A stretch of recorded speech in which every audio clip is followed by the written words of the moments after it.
안녕하세요, 다니쌤입니다. 부동산의 미래 가격을 알 수 있다고 하면 정말 좋겠죠? 근데 우리가 이제 미래 가격을 분석할 때 그 변수들이 굉장히 많이 있어요. 그 중에서 꼭 알아야 될 변수가 있죠. 바로 이제 역세권이죠. 저도 이제 부동산 투자할 때 역세권 기준으로 많이 판단을 하거든요.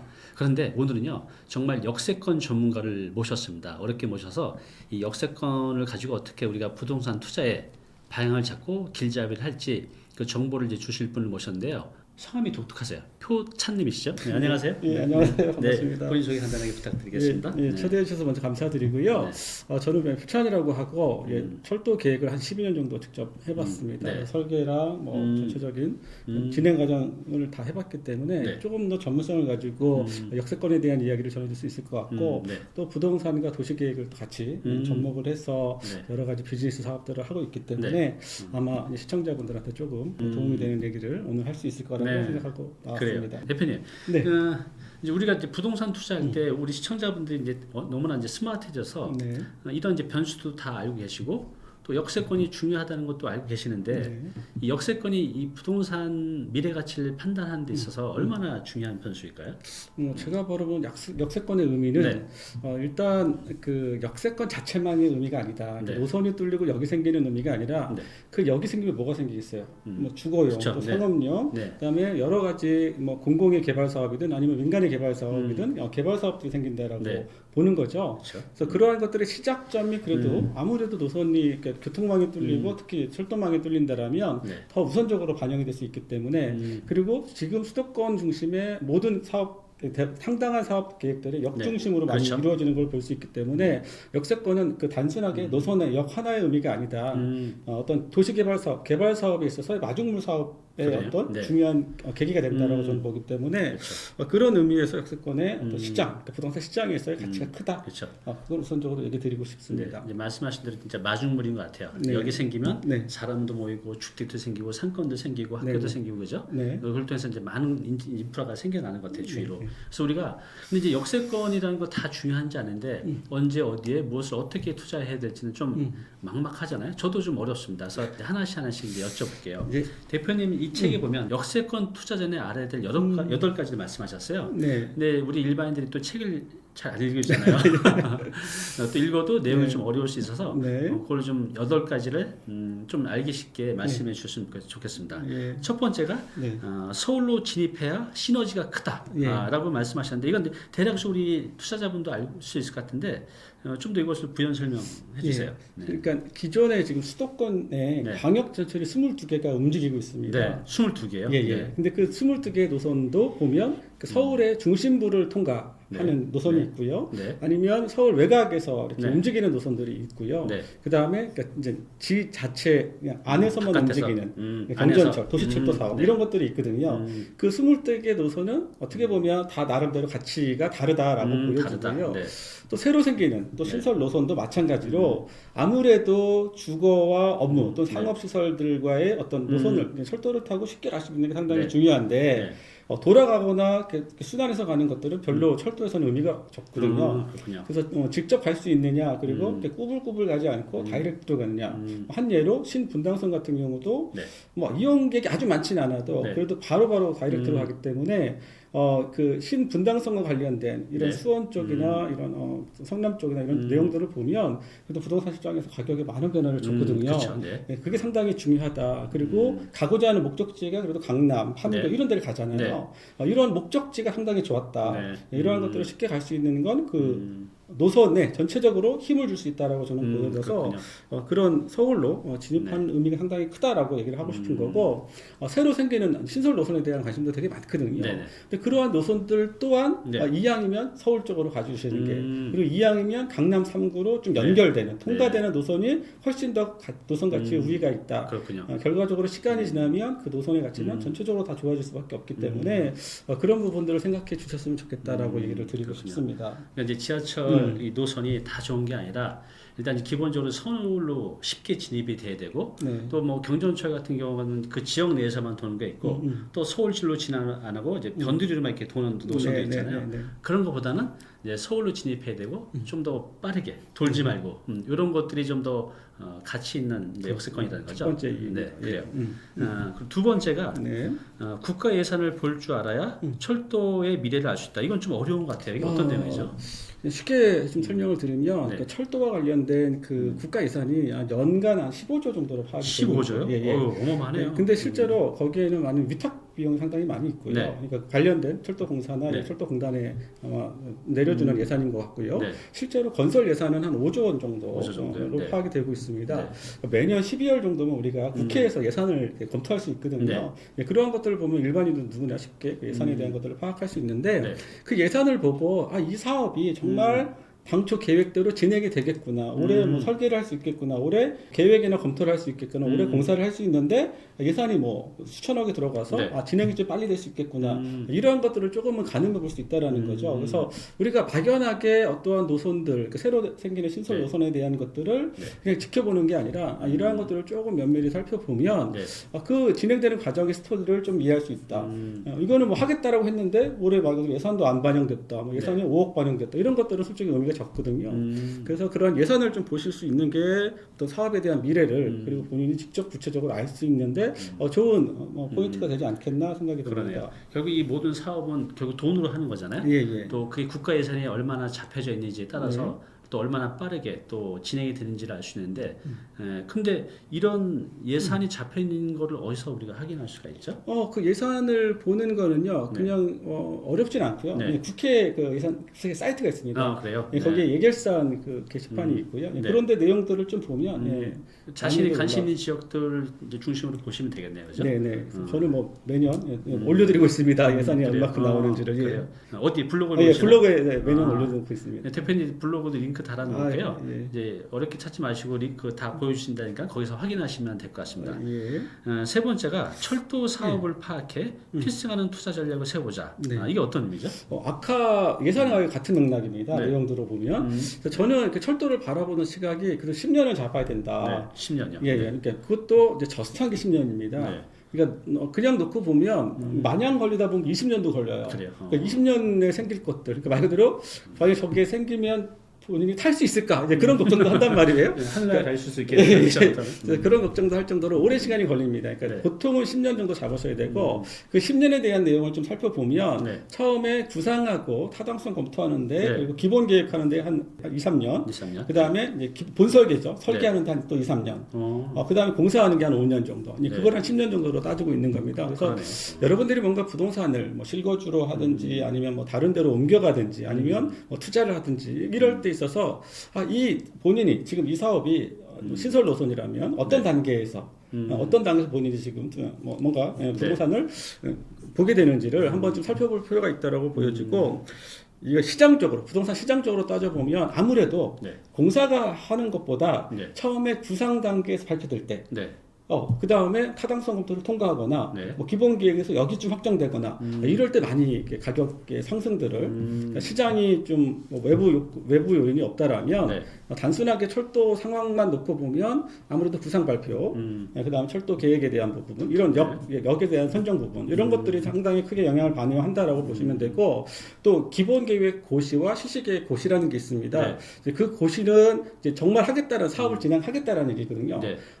나름도 그 고시의 의미도 있다라고 저는 보기 때문에 실제로 공사 전에 네. 그런 고시 전에 그러니까 뭔가 발표되기 전에 그래도 시장을 바라보시는 게 훨씬 더 좀 우선할 수 있다라고 저는 생각됩니다. 그런 부분들을 좀 보셨으면 좋겠고 그 구상 단계에서만큼은 이게 뭔가 그 동네에 정말 수요가 많아서 뭔가 아니면 그 동네에 뭔가 개발 비전들이 많아서 꼭 된다라는 보장은 아니거든요. 그렇군요. 결국 그 이제 최근에 이제 또 4차 국가 철도망 구축 계획이라든지 아니면 민간 사업자, GTX 민간 사업자들이 시행 선정을 할 건데 그런 과정에 있어서만큼은 이게 뭔가 기술적인 테크니컬한 결정 사항이 아니고요. 어느 정도 좀 정치적인 상황들이 좀 그렇죠. 있습니다. 그래서 아무래도 그 정치적인 상황들을 좀 뽑아낼 수 있는 분들, 그래서 국토부의 고위 관계자분들이나 아니면 뭐 철도 이제 그 정부, 네. 정부의 그 국토교통위원회 이런 네. 분들, 네. 아니면 지역에 있는 지역에 있는 지역구 의원들, 아니면 네. 지자체 장분들 네. 이런 분들의 좀 어떤 입김 아니면 영향 네. 무시할 수 없다. 현실은. 그러겠네요. 그래서 이게 아무리 노선이 좋고 기술 수요가 많다 하더라도 결정사항은 꼭 그런 부분에서 해결되지 않는다라고 보여지고 이제 그 이후에 결정이 되면 나머지는 좀 기술적인 부분들이 들어갑니다. 그래서 그렇군요. 처음에 볼 때는 이제 말 그대로 어떤 얘기들이 지역에서 오가고 있나, 네. 그리고 어떤 뭐 국토부 뭐 교통위원장이 얘기를 한다든지 아니면 네. 누가 무슨 얘기를 했다, 그리고 뭐 공청회를 열었다, 이런 자료들이 되게 좀 중요하게 생각하거든요. 그래서 기술적인 문제가 아니기 때문에 그런 부분들을 좀 잘 살펴보신다면 그래도 좀 가능성을 좀 특정해서 볼 수 있다, 라고 좀 얘기를 드리고 싶습니다. 그래요. 그러니까 이게 꼭 뭔가 이게 계획대로 되는 게보다는 어찌 보면 이제 정치적인 네네. 그런 부분도 여기 상당 부분도 반영이 되기 때문에 네. 그런 것도 이제 주시해서 봐야 되네요. 그리고 이제 이 사업 기간이 굉장히 길기 때문에 내가 투자해놓고 하늘나라가 있으면 안 되잖아요. 그래서 아까 말씀하신 그 어떤 단계별로 그 이벤트별로 가격이 뛰는 포인트들이 있잖아요. 예를 들면 이제 구상 단계, 뭐 타당 검토가 끝난다든가, 아니면 여기 어느 지역이 확정이 된다든가, 그런 이제 이벤트 단계마다 또 올라가는 포인트가 있으니까. 그렇죠. 그런데 이제 맞춰서 이제 투자하는 것도 이제 하나의 전략이네요. 중요합니다. 예. 네, 그래요. 자, 이제 이제 8가지, 이제 세 번째까지 말씀 주셨고, 네 번째가 철도 예정력을 고려해 투자 지역을 선정하라. 네, 이거에 대해서 좀 설명 좀 해주세요. 일단 몇 가지 얘기를 들어보면 일단 부동산도 다양하잖아요, 용도가요. 그 용도에 따라 좀 거리를 설정을 좀 달리 해주시는 게 좋다라고 보여지고요. 네. 기본적인 주거, 특히 아파트 시장에서는 네. 그 어떤 제가 보기에는 도보권입니다. 도보권이면 네. 그 우리가 보통 1시간에 4km 정도를 걷거든요. 1시간, 네. 예, 그래서 통상 따져보면 그 역세권 반경 500m라고 보는 게 직선 거리로 7분이지만 약간 도로 따라가다 보면 10분 정도 걸립니다. 네. 그래서 10분 정도를 넘게 되면 네. 실제로 도보권으로 가기가 조금 불편한 그렇죠. 거예요. 네. 그러면 뭐 버스를 타거나 마을버스를 타거나 다른 교통수단에 대한 고민을 한단 말이에요. 네. 그래서 최소한 500m를 넘기지 않으셨으면 좋겠다는 네. 거고, 그러면 다른 외부 요인이 없다라면 가까운 게 좋겠죠. 네. 근데 만약에 어떤 다른 상황들, 그러니까 뭐 학교가 있다거나 네. 공원이 있다거나 그러면 꼭 바로 역 앞에 있는 아파트 단지가 좋다라고는 보지 그렇죠. 못하거든요. 그렇죠. 네. 그래서 어떤 브랜드의 아파트, 어떤 단지 수의 네. 아파트, 이런 것들이 다 영향이 고려되기 때문에 그럼 역하고 가까운 무조건 좋은가요? 그거 그렇지만은 않다. 주변 환경들도 같이 봐주셔야 되고 최소한 그 500m 안에 정도만 들어주면 그래도 나름대로 만족스러운 네. 결과나 뭐 가격도 좀 네. 영향을 줄 거라고 보여지고요. 다만 상업용이나 업무용은 좀 다르다. 네. 상업용은 아무래도 이동하는 인원들이 많아야 되기 때문에 네. 여기서 한 100m 정도로 보시면 좋겠고, 또 업무용은 한 250m 정도가 좋은 것 같습니다. 네. 500m 너무 멀고요. 네. 직장인 출퇴근은 너무 힘들어가지고 네. 한 5분 거리 이내 정도 돼야 말 그대로 직원 뽑기도 쉽고요. 네. 훨씬 더 유리하기 때문에 그 용도에 따라서 좀 달리 설정하는 게 되게 중요하다고 보여지고요. 그렇군요. 네. 또 다른 또 의미를 좀 보면 이제 네. 철도 출입구가 네. 예전에는 이렇게 사거리에 역이 많이 생겼거든요. 네. 근데 그러면은 사거리에 이렇게 양쪽에 2개씩 8개가 보통 생기는 게 예전에 네. 출입구의 모습이었는데 지금은 네. 좀 바뀌었어요. 그 이유가 뭐냐면 네. 일단 철도가 깊어졌습니다. 네. 그러니까 지하 지작물에 있는 것들이 상당히 많이 내려와서 더 깊어지는 거예요, 철도는. 그렇죠. 예, 그게 기술적으로 가능하다는 겁니다. 그래서 GTX나 최근에 지금 공사하고 있는 신안산선 같은 경우도 상당히 한 50m, 그렇죠. 지하 40m 엄청 깊거든요. 그러다 보니까 출입구를 다 두는 게 아니고요. 그냥 대합실처럼 네. 탑승동을 양쪽에 2개 뭐 이런 식으로 설정이 되거나 네. 사거리에 굳이 놓지 않고요. 그냥 그 도로, 그러니까 철도는 항상 도로 밑으로 가게 돼 있거든요. 예, 민간 부지로 가면은 아무래도 민원 때문에 민원 때문에. 네, 말 그대로 최근에 뭐 GTX 신호선 그 아파트 지나간다고 그래가지고 막 집단 민원 막 했었단 말이에요. 그런 것처럼 싫단 말이에요. 아무래도 영향이 없다 하더라도 자기 밑으로 철도가 간다라는 건 누구도 좋아하지 않거든요. 네. 그래서 철도는 기본적으로 도로 밑으로 가는 게 일반적인 경향입니다. 근데 예전처럼 사거리에 가지 않고 그냥 도로 중간에 이렇게 여기 2개만 이렇게 출입구가 2개만 생기기도 하기 예전처럼 많이 때문에 안 생기네요. 예. 그리고 사거리에 생겨도요, 예전처럼 8개가 생기지 않습니다. 그 주변 상황에 따라서 뭐 6개가 되기도 하고 4개가 되기 때문에 그러한 출입구가 또 상당히 중요하다. 특히 상업용이나 이런 용도에 있어서는 실제로 베이커리가 하나 들어간다 하더라도 출입구 앞쪽에 생기는 것과 없는 쪽에 생기는 건 차이가 많이 나거든요. 네. 그래서 그러한 영향도 분명히 있기 때문에 뭔가 그런 상업용 용도로 이거를 뭐 분양을 하거나 시행을 하거나 아니면 기타 여러분들이 그 구분상가를 받아서 사업을 진행할 때 있어서 그 부분을 꼭 고려해야 된다. 그러면 그 출입구를 언제쯤 알 수 있느냐 네. 또 이제 궁금할 수 있거든요. 그렇죠. 언제 알 수 있죠? 보통은 우리가 실시 설계할 때 네. 그때 건축이라는 저희는 이제 토목이고요. 네. 건축 사업들이 같이 이렇게 결합이 됩니다. 그래서 우리가 지하 구조물을 놓을 때 이제 건축에서도 같이 이제 출입구나 역사를 따져봐야 되기 때문에 서로 이제 인터페이스 회의라고 해서 회의를 하거든요. 네. 이제 그때 이제 시행자랑 사업 시행자랑 저희 토목과 이제 건축이 같이 모여서 그때 이제 출입구가 어느 정도 결정이 되거든요. 네. 그 이후에 결정되는 것들은 아마 추가 비용으로 추가 그 결정되는 거 어떻게 우리가 알 수 있죠, 일반인? 그거 알 수 없으면 솔직히 잘 알기가 쉽지 않고요. 그러게요. 아마 이제 결정되는 과정에서 그냥 아름아름 그래요. 전달이 되기도 하고 뭐 어느 순간 이렇게 조금씩 퍼지고요. 또 그쪽에 계시는 이렇게 중개하시는 업무를 하시거나 하시는 분들은 좀 더 그런 거에 관심이 많기 때문에 찾아내려고 합니다. 결국 그렇게 소문 나던 게 결국 나중에 이렇게 나지고 그 위에 생길 수도 있거든요. 이제 그거는 뭐 공공에서 하든지 아니면 건물을 하나 질 때, 뭐 아파트, 뭐 건물 하나 질 때 백화점이다 그러면 백화점에서 그 연결되는 출입구는 거기서 이제 비용을 부담하는 그런 형태가 많다. 아무튼 그 출입구에 대한 이해를 좀 분명히 해줬으면 좋고요. 또 마지막 한 가지만 더 예를 들면 지금 얼마 전에 국토부에서 그 서울시죠. 서울시 안에 그 역세권 주변의 용적률을 700%까지 상향할 수 있다라는 얘기를 했었단 말이에요. 그래서 뭐 며칠 안 됐죠. 그 서울 그 공공 재개발도 보면 16개를 2차로 선정을 했는데 그 선정된 지역의 다수가 역 중심의 그렇죠. 그런 부지들이었단 말이에요. 이제 그러한 것들은 이제 기존의 역 부지 중심의 그러니까 뭐 2종 일반 주거 지역 아니면 3종 아니 준주거 이렇게 섞여 있는 지역들에 있어서 만약에 준주거나 상업지는 더 이상 상향해 줄 수 있는 용적률이 없고요. 2종 그러니까 용적률을 좀 상향해 줄 수 있는 지역들 그런 지역들 중심으로 아마 이제 관계 구청의 의견들을 받아서 지역을 선정했단 말이에요. 근데 앞으로 대세가 그렇게 갈 거다. 그래요. 이게 반대로 지금 그 역 기능이 활발하진 않지만 그렇게 일반 주거 지역들이 밀집되어 있는 역들은 어느 순간 또 뭐 기회가 되면 용적률이 좀 상향이 되거나 뭐 최대 700%까지 적용받는 어떤 재개발 형태의 모습들이 나올 수 있기 때문에 좀 미리 그 부분들을 좀 미리 보시면 좋겠고 결과적으로 나중에 또 얘기를 하겠지만 그 노선에 가치가 있는 노선이라면 그러한 지역들은 언제든지 좋은 이슈를 받을 수 있다. 근데 이걸 확실히 알 수 있으면 좋은데 다 뭔가 다 불명확하네요. 그죠? 일반인들이 알기까지는 그죠?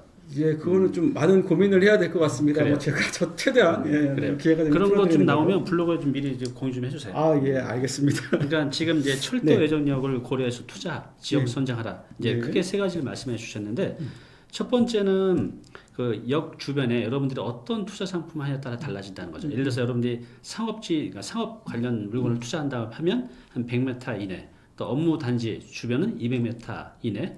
또 아파트 같이 이제 주거시설 같은 경우는 도보 역세권이기 때문에 이제 500m 이내. 그러니까 내가 투자하는 상품에 따라서 거리가 어느 정도 이제 두고 고려해 보셔야 될 것 같아요. 그리고 두 번째가 그 출입구 주변이 중요하잖아요, 그죠? 근데 어디에 생길지는 알 수 없지만 열심히 알아봐야죠. 대표님 거 좀 블로그에 공유해 주시면 그때 되면 다 알려나요? 하여튼 이거 수단과 방법을 가지 말고 이것만 알 수 있다고 하면 어느 순간 이게 나올 거 아니에요, 그죠? 이걸 알 수만 있다면 그 주변에 투자하는 것도 하나의 좋은 방법이고 마지막 세 번째는 그 역세권 용적률 상향에 따른 가치 상승이 굉장히 크죠. 근데 이제 중공업, 주거, 이제 상업 지역은 아니지만 이제 주거 지역, 그래서 2종이나 3종 같은 경우는 종상에 될 수 있다는 거죠. 그래서 그렇게 되면 가격이 뛰죠. 그래서 4층짜리 지으신 거를 뭐 7층, 8층으로 줄 수 있다면 내 땅의 가격이 올라가기 때문에 이렇게 종상이 될 수 있는 역세권 주변 2종, 3종 주거 지역 땅들도 이제 관심을 가지면 좋다 이렇게 말씀을 해주셨습니다.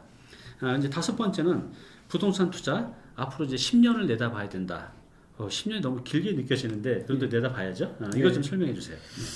일단은 뭐 다른 것보다 일단 저는 이제 부동산 투자에 있어서는 어렵게 가면 안 된다. 실제로 제 주변에 이렇게 지인분들을 보시면 단순하게 투자하시는 분들이 오히려 이렇게 더 인생도 좀 즐기면서 더 많은 이렇게 좀 투자의 어떤 그런 것들을 느끼실 수 있었거든요. 그래서 뭐 복잡하게 가지 마시고 투자를 좀 단순하게 가셨으면 좋겠다는 이제 기본적인 거고요.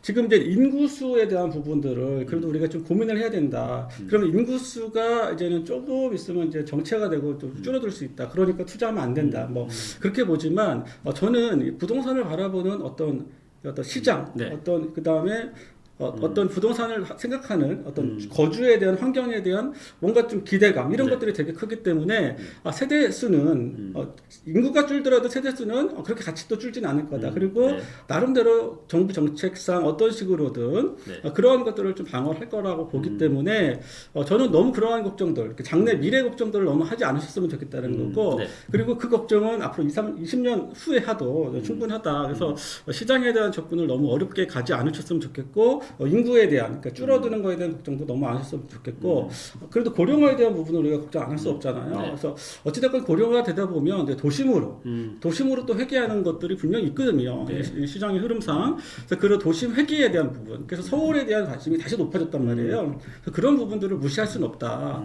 그리고 광역 단위의 도시, 그다음에 네. 서울 중심의 수도권 중심의 도시, 수도권도 수도권 광역 단위, 그리고 서울 도심 이런 것들이 다시 회귀될 수밖에 없기 때문에 우리가 그런 부분들을 나중에 한번 이사에 대한 고민을 하고 미래에 대한 고민, 또 자녀에 대한 고민을 한다라면 한번 그 부분에 대한 것들도 좀 필요하고 그리고 이제 3기 신도시를 발표했잖아요. 네. 그래서 1기 신도시, 2기 신도시의 모습들을 보면 또 신도시마다 이제 규모가 있다라는 거예요. 네. 그래서 말 그대로 한 10만 명 이상이 모여 사는 네. 그러니까 4만 세대급 이상이 모여 사는 대도시권하고 말 그대로 한 5천 세대밖에 안 되는 그러니까 만 명, 15,000명밖에 안 들어오는 그런 작은 신도시가 있단 말이에요. 네. 그런데 아무래도 대형 신도시급에는 여러 가지 인프라 시설들이나 교통 시설들이 같이 들어오는 경향이 많거든요. 네네. 그때 그 신도시는 시간이 흘러가도록 그래도 나름대로 이렇게 영향권을 형성해 가면서 자리매김을 하더라. 근데 네. 작은 신도시들은 아무래도 교통망이나 이런 것들이 약하기 때문에 이게 시간이 흘러가니까 그 노후화가 그대로 지역에 반영되는 느낌이 있거든요. 그래서 우리가 3기 신도시를 바라보는 것들도 그때 고민했던 게 교통망을 처음부터 같이 접근해 주자라는 부분이 분명히 있었습니다. 네. 그래서 우리가 신도시로 이사 가고 싶어 하거든요. 네. 저희 이제 와이프도 새로운 그렇죠. 아파트, 좋은 새 아파트, 신도시 거주 환경이 쾌적하잖아요. 네. 그래서 그런 부분에 대한 것들을 이해할 수 있지만 네. 그러니까 그러면 1기 신도시가 다 재건축, 재개발이 가능하냐? 저는 그렇지는 않다고 보거든요. 그래서 여러분들이 그 신도시를 바라보는 시각, 이왕이면 좀 큰 도시를 좀 봤으면 좋겠고 거기에 교통망이나 이런 것들을 다 고민하시고 네. 학교라든지 이런 것들을 좀 보시는 게 되게 중요하다라고 보여져서 그런 개념, 도시 계획적인 개념들 이런 것들도 좀 알아주셨으면 좋겠다. 그러니까 좀 신변을 내다보자고 한 거잖아요. 그렇죠. 그래서 3기 신도시를 바라볼 때도 지금 뭐